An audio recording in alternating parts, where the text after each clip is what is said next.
This is a battle between the humanity and one of the most murderous regime in Iran called Islamic Republic of Iran to save Sakina Mohammadi Ashtiani. And we have a news of 22 others who are in jail and waiting to be stoned to death, and most of them women.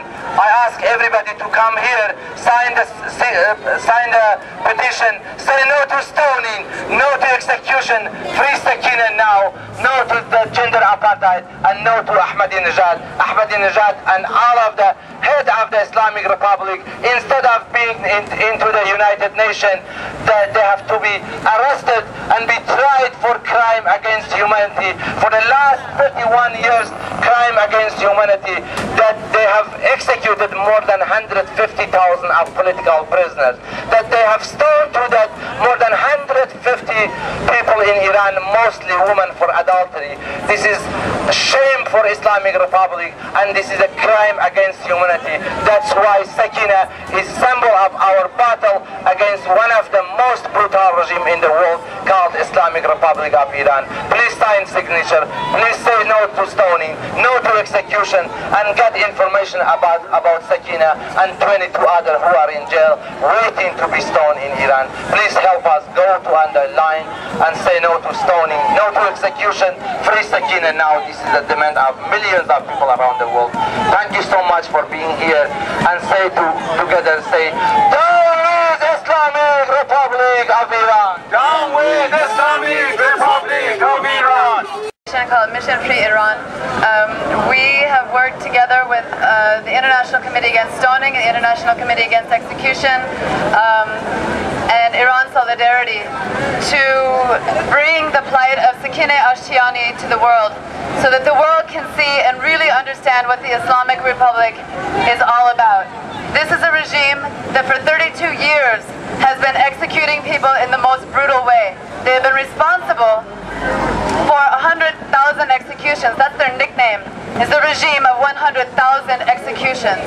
For 32 years, Islamic resorts to executing people by stoning, burying them up to their chest in the dirt, and throwing stones at their head until they are dead. This is not about a crime that anybody has committed. This is not about the sentence for which she was sentenced to be stoned. This has nothing to do with adultery or who you have sexual relationships with. This has to do with the Islamic Republic needing to kill and execute people in the most barbaric way in order to make sure that people are silent and terrorized into silence in Iran.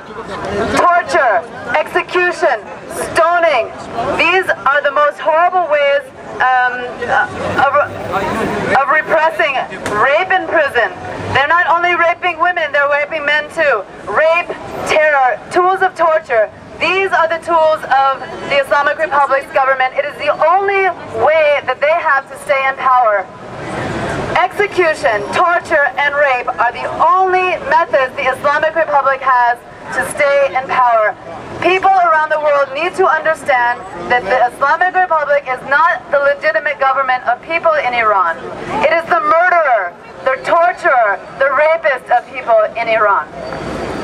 The sooner people understand this, the sooner that the United Nations will stop inviting the executioners of people in Iran to the table to stand behind a podium and claim that they represent the people in Iran. It is an insult to people in Iran to say that the Islamic Republic, who is their murderer, is their representative. The world, Iranians and non-Iranians, need to come together and declare that we do not accept the torturer, the rapist, and the executioner of Iranian people to come to our city, to come to the United Nations and pretend in the most horrific farce that this regime, which is a criminal and murderous regime, has any business representing anybody at the United Nations. The only international stage that the Islamic Republic needs to be on is in front of the International Court of Justice. They need to be tried, they will be found guilty, and they need to be in jail. That counts for Khamenei, Ahmadinejad, and all the rest of this regime. Enough is enough. 32 years is 32 years too much of killing. Thank you. Thank you.